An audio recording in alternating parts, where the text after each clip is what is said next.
1970년대 원자재 트레이더, 1990년대 조지 소로스, 2010년대 미국 주식 투자자들, 이들이 떼돈을 번 공통점이 뭔지 아십니까? 바로 중앙은행이 실수할 때 올라탔다는 겁니다. 그리고 2025년 지금 미국 연준이 또 한 번의 거대한 실수를 준비하고 있습니다. 실업률이 오르고 있습니다. 2025년 10월 기준 해고 사유 2위가 뭔지 아세요? 바로 AI에 의한 대체였습니다. 여기서 아주 중요한 비유 하나 들어드릴게요. 한 환자가 대수술을 받고 회복 중입니다. 붓기가 빠지고 체중이 줄어듭니다. 이건 몸이 나아서 정상으로 돌아가는 과정이죠. 그런데 의사가 이걸 보고 체중이 빠지네? 영양실조다라고 오진하고 고칼로리 주사를 놓는다면 어떻게 될까요? 지금 연준이 딱 이 꼴입니다. AI가 인간을 대체하면서 생기는 구조적 실업을 경기가 나빠서 생기는 경기 침체로 착각하고 있습니다. 그래서 금리를 내리고 돈을 풀려고 합니다. 이게 핵심입니다. 실업은 AI 때문인데 처방은 돈 풀기입니다. 그럼 이 돈이 어디로 갈까요? 해고된 노동자에게 갈까요? 아닙니다. 자산시장으로 흘러갑니다. 그리고 연준 내부가 트럼프 인사로 바뀌고 있습니다. 트럼프 대통령은 임기 내내 강력한 저금리를 원해왔습니다. 트럼프 입장에서는 파월 의장의 금리 인하 속도가 느려터졌던 겁니다. 결정적인 건 파월 의장의 임기입니다. 내년 5월이면 끝납니다. 트럼프는 당연히 이 자리에 자기 뜻을 따를 강력한 친트럼프 인사를 지명할 가능성이 매우 높습니다. 자, 정리해볼까요? 경제적으로는 오진 때문에 연준 트럼프 인사의 득세 때문에 미국의 금리 인하는 더욱 속도감 있게 나타날 수 있습니다. 근데 금리 내린다고 AI가 뺏은 일자리가 돌아올까요? 아니죠. 푼돈은 고용시장이 아니라 자산시장으로 흘러갑니다. 그리고 이번엔 그 돈이 한국, 그 중에서도 코스닥을 향할 수 있습니다. 올해 상법 개정 모멘텀으로 코스피가 전 세계 상승률 1위를 하고 있듯이 글로벌 자산시장은 지금 한국 증시에 관심이 높습니다. 그런데 왜 하필 코스닥일까요? 돈은 물과 같아서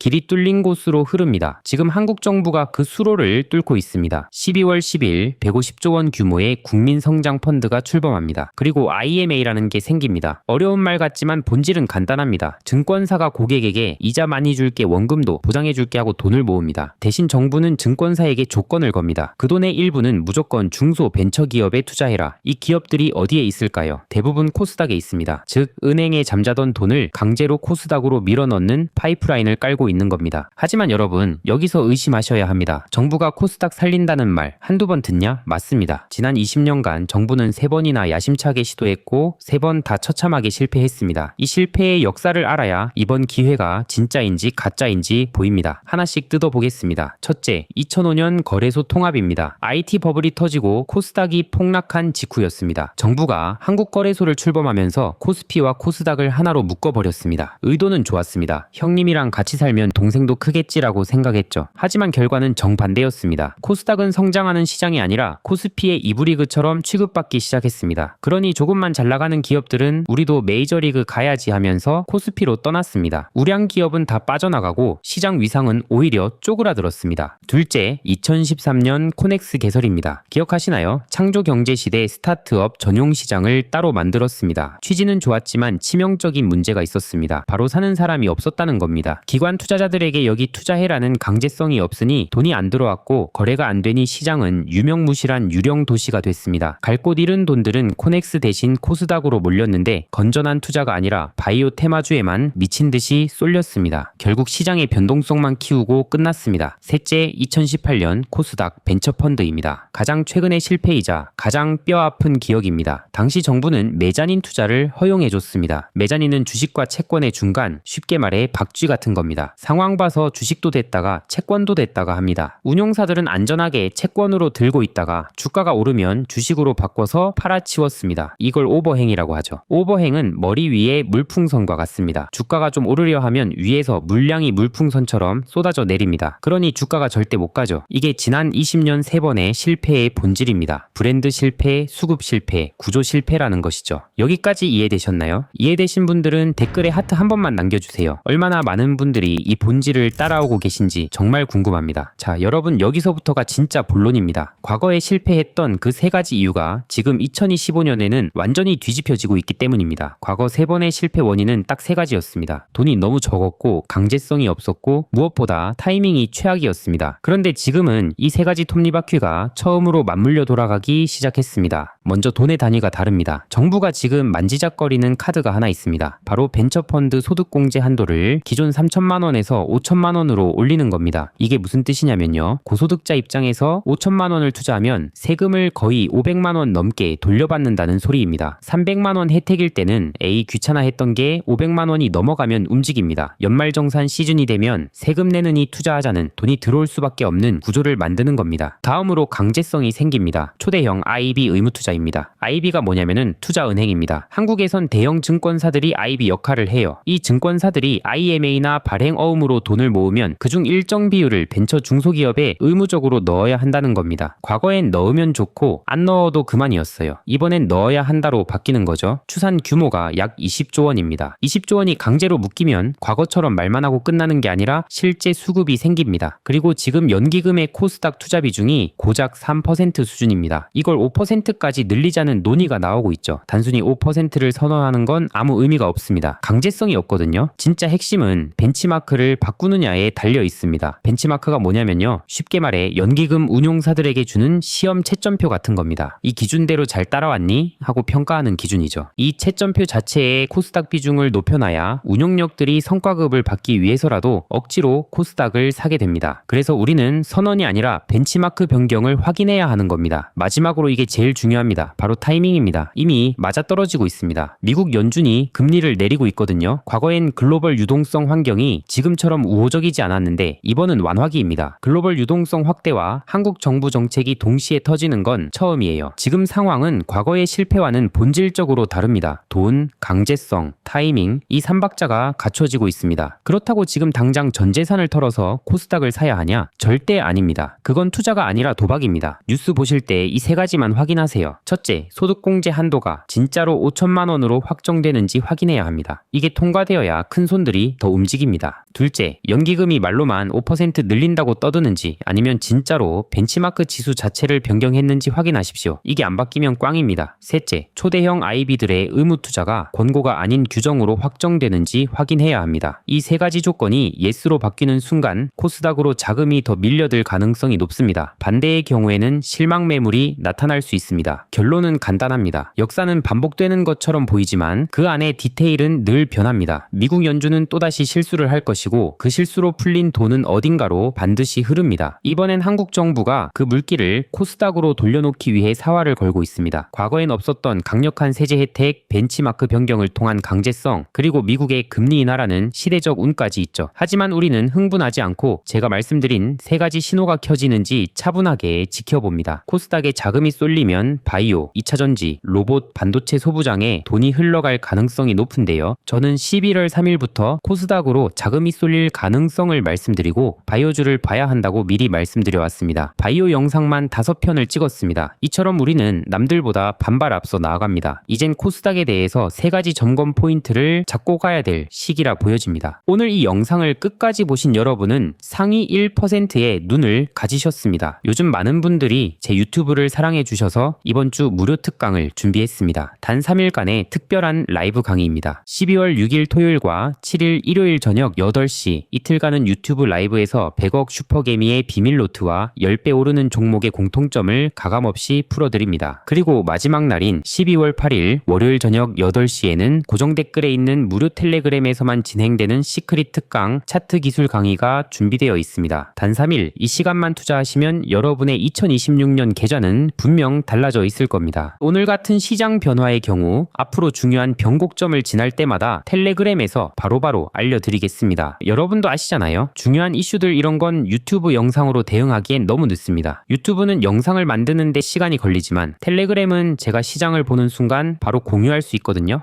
여러분들이 제 유튜브를 정말 많이 사랑해 주셔서 구독자 7만 명 달성한 게 엊그제인데 벌써 8만 명이 되었습니다. 여러분들의 사랑에 무한 감사드립니다. 이에 보답하고자 무료 텔레그램을 운영하고 있습니다. 유튜브에선 말씀드리기 어려운 이야기, 좀 더 상세한 시황과 주식 분석, 그리고 주식 꿀팁들을 공유드리고 있습니다. 그리고 8만 명 구독자 선물로 월급쟁이가 100억 버는 투자 공식이라는 전자책도 공유드려 놓았습니다. 텔레그램 입장하셔서 공지 버튼 누르시면 제가 쓴 전자책 바로 바로 다운받으실 수 있습니다. 여러분들 사랑에 보답하기 위해 드리는 선물이니 부담 없이 즐겨주시길 바랍니다. 제 유튜브와 텔레그램만 보셔도 시간이 압도적으로 절약되도록 만들어 드리겠습니다. 유튜브 고정 댓글에 텔레그램 참여하실 수 있는 링크 공유 드릴 테니 많은 참여 바랍니다. 오늘 이 업데이트 영상 끝까지 보신 것만으로도 여러분은 이미 상위 1%입니다. 남들은 어려워서 이해하지 못할 때 우리는 이 신호를 먼저 읽습니다. 우리 함께 이 사이클을 추적해 봅시다. 댓글에 하트 하나만 남겨주세요. 단순한 좋아요가 아니라 나는 겉핥기가 아닌 제대로 된 투자를 한다는 우리끼리의 조용한 신호 같은 거죠. 저는 댓글 하나하나를 진짜 다 봅니다. 몇 개가 달렸는지가 중요한 게 아니라 얼마나 많은 분들이 이 본질을 꿰뚫어 보셨는지 그게 궁금하고 그게 힘이 됩니다. 감사합니다. 다음 영상에서 뵙겠습니다.